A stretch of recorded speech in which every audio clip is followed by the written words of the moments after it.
This is a reading from Richard Abbott's book, In a Milk and Honeyed Land, a historical novel set around 1200 BC in the highlands of Canaan. The setting is a small town called Qetirah, part of an Egyptian province, but sufficiently remote and poor that the Egyptians take little interest in day-to-day activities. This section is close to the end of the book. Mahur-Baal is the chief of the small region including the town of Qetirah. Damariel holds him responsible for Qetirah's death. There has just been a pitched battle for control of the area, which has left Mahur-Baal mortally wounded. Damariel finds him off to one side of the battleground. Mitzri is the local name for the Egyptians. A kef, which features prominently here, is a form of headscarf worn by both men and women. Damariel leaned forward and placed the ruined gold brooch on Mahur-Baal's chest. The chief, without thinking, picked it up in his free hand and looked at it. He coughed again, and a little more blood seeped out from behind his hand. Mahur-Baal grunted and looked back at Damariel. "So you've given me back the brooch, though hardly in the condition that I gave it to the woman. Is the kef going to be my shroud?"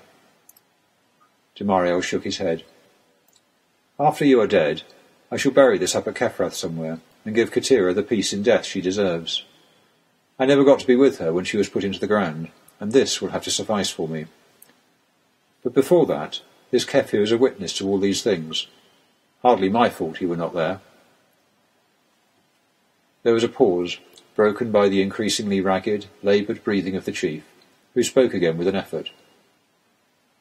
"I think you might pray for me now, priest." "Never. Not even once since you turned thief. And you will never rest with your ancestors. I have no idea what Yahushua and his men plan to do with your body, but I shall conduct no service up at the stones.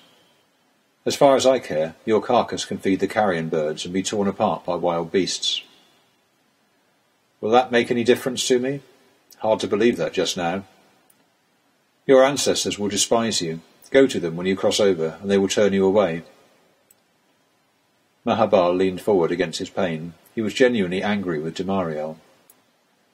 "Don't you understand, priest? Everything I did was for my people, and I did it to keep our way of life.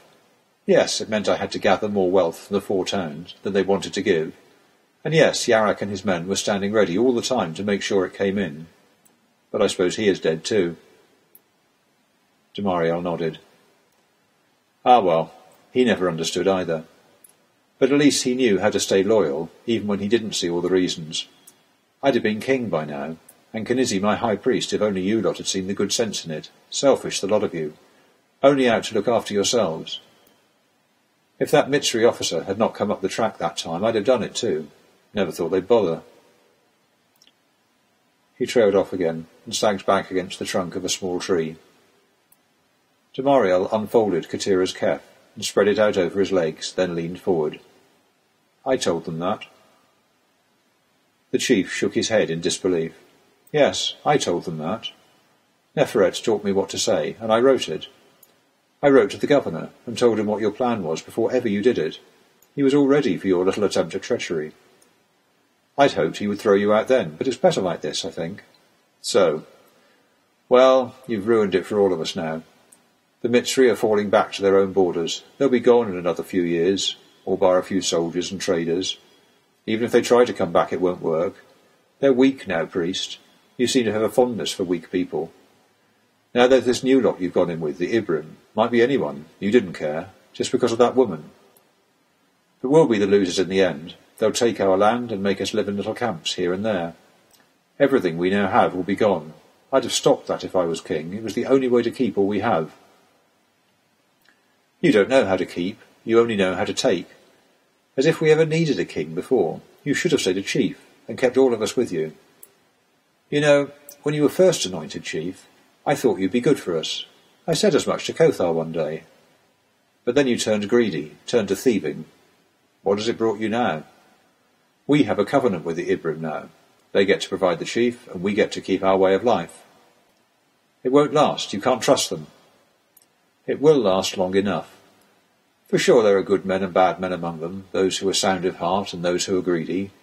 Is that any different from now, from the 4 towns? Your name will be forgotten. Your lineage will die out and be forgotten. Damariel laughed. I've never wanted my own name to be remembered. But because of today, my people will be remembered. People will remember what we did here today. And Chief, I say to you as seer of my people, that the words I bring to life in song will be sung long after all of us are dust. And if it should be that I never father a living child in this land, I shall have given birth to something else that will outlive me. The chief slumped, exhausted from speaking and barely clinging to life. The flow of blood from his side had slowed to a feeble trickle. Damariel watched him in silence as this happened, his hand stroking the kef as he might once, long ago, have caressed Qetirah's hair or cheek. After a long pause, the chief spoke again, his voice very quiet, quite broken. It's cold. And then after another pause, Pray for me, priest. Damariel got up, knelt down beside him, leaned his head very close to the chief and looked directly into his eyes. Never. They remained like that for a long moment. Then the chief gave a great shiver and went still. The hand that had been pressed against the wound in his side slipped loosely down. His eyes were still open, but now were looking at nothing. Damariel nodded to himself, moved to close the chief's eyes, then stopped, and left them open in their empty stare. While the fingers were still easy to move, he unclenched them, wrapped them around the gold that had been a brooch, and closed them again. Then he stood up, carefully folded the kef with the silver wrapped up hidden inside it, and put it away. Looking up at the ridge that marked the start of Qetirah, he took a long breath of relief and completion, and started back down the wadi.